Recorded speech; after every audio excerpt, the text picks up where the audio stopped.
Hai guys, selamat datang ke YouTube channel Mawi TV. Kali ni aku nak share kat korang berkaitan dengan Honda BR-V All New, yang baru saja dilancarkan di Indonesia pada 21 September hari itu. Dan kita dah nengok sebenarnya dia punya bentuk luaran, tapi sebenarnya banyak persoalan tentang apakah bentuk dalamannya. Jadi aku nak share kat korang bukan video ni, sebenarnya gambar-gambarnya aku ambil daripada autodriver.com dan ianya adalah sebuah blog pemotoran yang agak terkenal di Indonesia lah.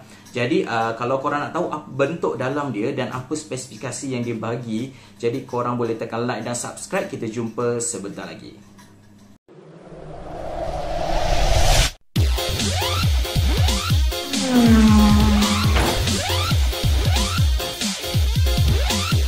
Baik guys, bagi sebuah kereta yang ada 7 tempat duduk dalam segmen B ni, sebenarnya ada beberapa perkara yang kita akan tanya. Pertama adalah bagasi dia. Yang kedua adalah tempat duduk barisan ketiga. Jadi kat sini berdasarkan review yang dibuat oleh Autodriver, aku cuba ulas sedikit lah dia punya fungsi dan keluasan dan bentuk dia lah. Bentuk dalaman dan seni reka dalaman dia. Jadi pertama kita akan tanya tentang bagasi. Kalau kau tengok dekat sini, bagasinya tak adalah terlalu besar, lebih kurang saja dengan BR-V sebelum ni. Sebab kalau ikutkan BR-V All New ni, dia besar dalam 3cm, dia lebih panjang 3cm daripada model BR-V yang pertama, dan dia punya lebar dia bertambah dalam 4cm sahaja daripada BR-V model yang pertama. Yang menariknya, bahagian bagasi ni sebenarnya dia ada dua tingkat. Dia boleh gunakan tingkat atas dan juga boleh turunkan ke bawah. Jadi dia dapat ruangan yang lebih luas. Tak silap aku, konsep ini pernah digunakan dalam aku lupa model apa. Tak silap aku, konsep ini digunakan oleh Pro 2 Ativa, di mana bagasi tu kalau kau nak dia lebih luas, kau boleh turunkan ke bawah. Kalau kau rasa cukup, kau boleh letakkan di atas. Jadi dia akan sama level dengan dia punya bibir lah dekat belakang tu. Jadi mudah untuk kau tarik dan keluarkan barang. Tapi kalau korang nak ruang yang lebih luas, sebenarnya korang boleh turunkannya di bawah. Boleh turunkan kedudukan dan dia punya ruangan bagasi tu akan lebih dalam lagi, deep lagi. Dan selain itu, kursi belakang ni boleh dilipat ataupun tidak. Seperti BR-V yang sebelum ni, dia hanya boleh ditumbangkan sahaja. Sama juga dengan BR-V kali ini, hanya boleh ditumbangkan tanpa boleh dilipat ke arah belakang. Dan sama ada dia flat ke tidak? Dia tidak flat. Sama juga dengan BR-V sebelum ni, di mana ada bonggol. Dan dah lah ada bonggol dan dia tidak boleh lipat ke depan pula. Jadi dia ada masalah dekat bahagian ruang itu. Manakala kalau korang nak baringkan kerusi baris kedua pula, boleh juga baringkan dalam posisi 50-50, 60-40. Menariknya kat sini, dia boleh flat. Antara kerusi kedua dan kerusi ketiga tu dia boleh rata, tapi tak berjaya mencapai macam expander lah. Boleh rata daripada bibir pintu sampailah ke baris kedua tu. Tapi kalau korang naikkan kerusi tu semula ke atas, maksud aku kalau korang naik bonnet tu punya pelapik tu ke atas sedikit, dia akan jadi rata macam expander. Cuma dia ada dua pilihan lah. Boleh letak ke atas tinggi sikit dan dia akan rata. Dan kalau korang turunkan ke bawah, dia tak akan jadi rata lah sebab kedalaman tu. Jadi aku tunjukkan ni contohnya. Tapi dia ada sedikit lubang yang agak luas di antara kerusi baris ketiga dan juga baris kedua kat situ. Itu antara kelemahan lah bila dia dilipat. Kalau kita tengok di bahagian hadapan, kita dapati dia punya dashboard dah semakin cantik, dah semakin mewah. Dapat steering baru yang lebih nampak mewah. Sebenarnya antara aku, sebab aku tak suka ataupun aku tak memilih untuk membeli BR-V tu, aku tak suka dia punya steering tu. Itu tak silap aku steering Civic FB, tak silap aku ataupun FC. Civic FD digunakan untuk BR-V generasi pertama dan sangat buruk pada aku pada masa tu. Tapi yang ini kelihatannya lebih bergaya dan dashboard dia nampak lebih kemas dan tak terlalu simple lah macam model-model Honda yang sebelum ni. Ada kemasan chrome. Nampak ada screen. Tapi kalau di spek Indonesia ni, screennya hanya dapat 7 inci. Tapi aku percaya kalau di pasar Malaysia nanti, korang akan dapat mungkin versi 9 inci. Sebab apa? Kalau kau tengok dekat dia punya panel monitor tu, nampak ada sedikit ruang di sebelah kiri tu. Sebenarnya ada ruang yang lebih banyak. Sama juga dengan expander. Di Indonesia dia dapat 7 inci, tapi di Malaysia dia dapat 9 inci. Okay, sebab pada aku di Indonesia kalau kau dapat screen LCD tu dah dianggap mewah walaupun saiznya kecil. Jadi ni adalah dia punya kerusi. Agak mewah ni adalah versi BRV Prestige yang paling tinggi speknya di Indonesia. Aku tak pasti yang masuk Malaysia macam mana. Dan kau akan dapat kerusi yang agak ada muscle dan kemudiannya nampak semi bucket lah. Dan ia nampak mewah dan nampak tebal. Kemudian bagi kerusi barisan kedua, bagi kedudukan kerusi yang paling hujung sekali, kalau kau tolak ke belakang, ruangan kakinya agak luas sebenarnya. Dan kita tahu bahawa BRV ni keluasannya yang generasi pertama pun agak baik bagi kerusi baris kedua. Jadi kalau kau tarik ke depan, kalau kau tarik yang paling depan, masih lagi ada ruang, walaupun tak berapa besar tapi masih lagi selesa lah. Sebab kalau kau tengok sini, Airy Petra ni dia punya ketinggian adalah 177 cm. Dan dia punya kerusi bahagian penyandar juga boleh recline. Tu dia punya kelebihan, nampak tu Kalau kerusi tu dianjak ke paling depan, dia punya ruang tu adalah mungkin dalam 5 cm untuk korang. Dan aku rasa ianya memadai juga, tak adalah terlalu sempit. Alright, bahagian headroom tak ada masalah, nampak sangat luas, lebih sejengkal nampak. Walaupun Airy Petra ni dia punya ketinggian ada 177, ruangan kepala dia sangatlah luas. Dan disediakan juga aircon vent di bahagian belakang. Tapi kalau kau tengok di Indonesia ni, dia hanya bagi 3 blower saja. Sedangkan nampak ada satu lagi ruang tu sebenarnya boleh saja hasilkan 4 macam expander. Dan dia masih lagi dia juga menggunakan tombol pusing-pusing macam expander lah. Yang ni dia nampak dia warna hitam. Kalau expander warna beige kan, nampak macam sedikit luas tapi tak nampak premium lah. Tapi yang ini dia gunakan warna hitam, walaupun nampak sedikit sempit feel dia, tapi sebenarnya ianya nampak lebih eksklusif, nampak lebih sporty. Itu aircon blower. Dan ada kemasan kulit di bahagian kerusi bahagian kedua ni. Bukan kulit lah, dia bagi soft touch di bahagian dinding dan juga perehat tangan, sama juga di bahagian depan. Dibekalkan juga dengan armrest, perehat tengah ni. Armrest disediakan. Dan menariknya, kalau expander di armrest tu tak ada headrest untuk barisan tengah, untuk orang yang di tengah.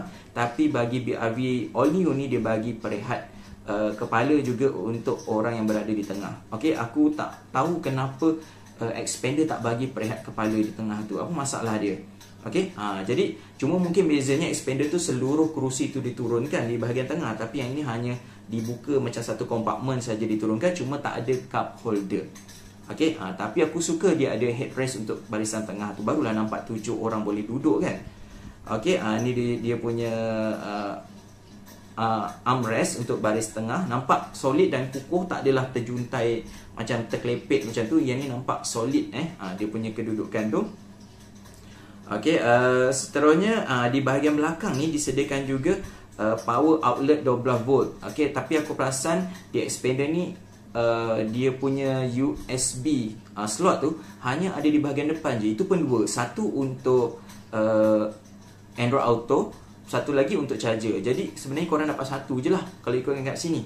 Sebab dia hanya bagi power outlet untuk barisan kedua dan juga barisan ketiga. Ini adalah gambaran untuk barisan kedua. Aku rasa agak mewah pemilihan fabrik dia dan agak kemas berbanding dengan yang ada BRV yang ada sekarang ni. Ni cara macam mana kerusi baris kedua tu dilipat. Dia gunakan one touch. Tapi kalau korang perasan sebenarnya kerusi tu sedikit nipis untuk barisan kedua ni. Dia punya kerusi adalah sedikit nipis sebab mungkin nak bagi ruang yang lebih untuk barisan ketiga. Baiknya kerusinya adalah one touch. Kalau expander dia tak one touch. Kalau BRV dulu memang one touch, buka terus lipat. Tu dia punya kelebihan. Baris ketiga ni dapat perehat kepala 2. Dan ruangan dari segi ruangan sebenarnya kalau korang terus saja lipat kerusi baris kedua tu, kaki tu memang boleh melunjuk habis lah. Tapi selalunya orang tak guna baris ketiga, orang guna baris kedua, anjakkan paling belakang untuk duduk. Kalau kau nak buat macam ini pun sebenarnya selesa. Kalau ada 4 orang yang nak naik dalam BRV ni, kaki tu memang boleh melunjur macam tu lah. Okey, sangat luas. Okey, kemudiannya bahagian ruangan kaki belakang ni, kalau kerusi depan tu di recline habis, hanya ada sedikit sahaja ruangan tu, dalam 1 ke 2 cm sahaja. Okey, tu contohnya.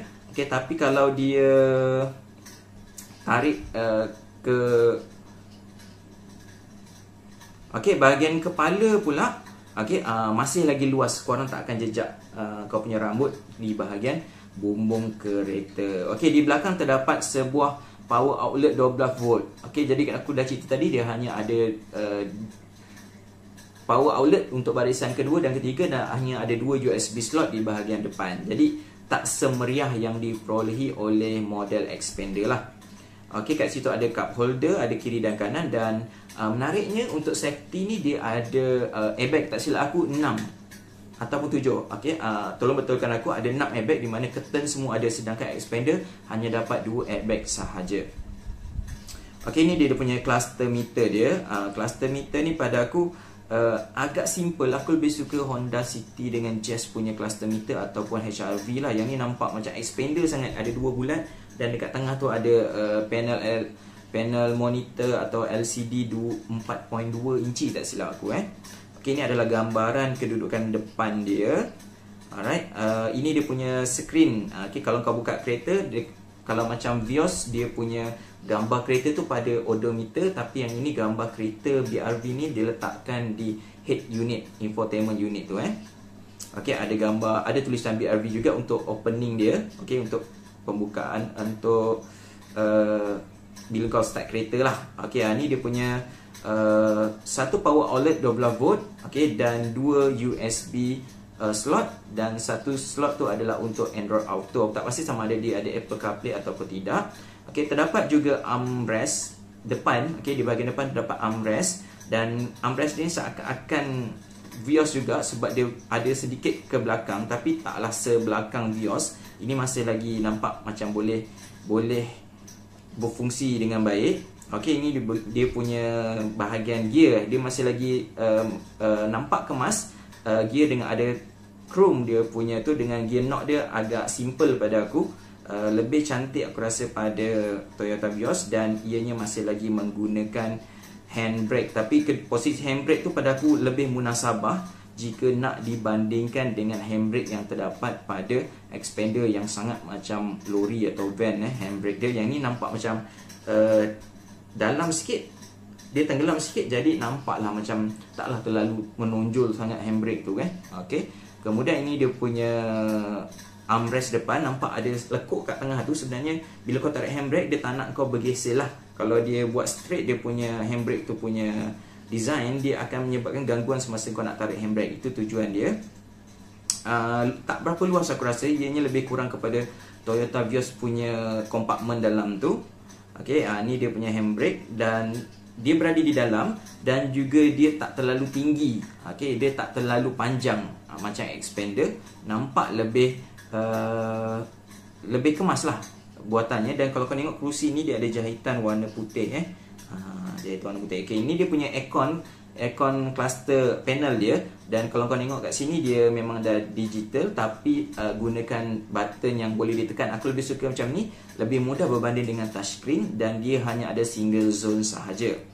Okey, ni dia punya steering punya button dia ada tak silap aku ada lane keep assist. Okey, di mana dia, sebab dia ada Honda Sensing, di mana bila kereta tu macam Activa, di mana bila kau keluar daripada line, dia akan betulkan kau punya line tu, dan dia ada adaptive cruise control kat situ. Okey, itu agak menarik. Dia ada Honda Sensing, yang ini link keep assist system, di mana dia baca line lah. Tadi aku dah bagi tahu, dan dia akan betulkan kau punya pemanduan tu sebab ada kamera Honda Sensing. Dan kat sini ada Lead Car Departure Notification System. Okey, lebih kurang dengan LDA pada Vios. Okey, cuma kat sini dia bagi amaran lah, bila kalau kereta korang dekat traffic light berhenti, kereta depan dah gerak, kau tak gerak, dia akan bagi kau amaran. Okey, dia ada juga walk away auto lock, di mana bila korang keluar dari kereta, kau jauh sedikit dari kereta, automatik dia tutup. Jadi kau tak perlu tekan. Okey, berbanding dengan sebelum ni, perlu, kalau macam Vios korang perlu tekan button tu. Jadi yang ni dah tak perlu tekan button. Okey, walk away auto lock namanya. Okey, ini dia punya glove box. Glove box dia tak ada damper Jadi sangat feel dia murah. Okey, tapi keluasannya agak okey lah. Dan dekat dashboard ni ada satu bahagian yang agak premium dan agak cantik. Kalau banding dengan lain-lain dia letak piano black kan kat situ, just piano black. Yang ni dia letak soft touch di mana ada jahitan putih yang pada aku nampak premium. Dekat situ ada silver line, ada piano black. Okey, jadi semua ni nampak menghasilkan aura mewah untuk kereta ni. Okey, dia ada kamera undur tetapi dia tak ada 360 kamera. Cuma dia ada bila kau pasang signal sebelah kiri, dia boleh menyala kamera sebelah kiri. Dia tak ada 360, dia hanya ada kamera depan iaitu Honda Sensing, belakang reverse camera, dan juga sebelah kiri punya side mirror tu ada satu lagi kamera untuk ke kiri dan ke kanan. Okey, jadi itu je yang aku nak share tentang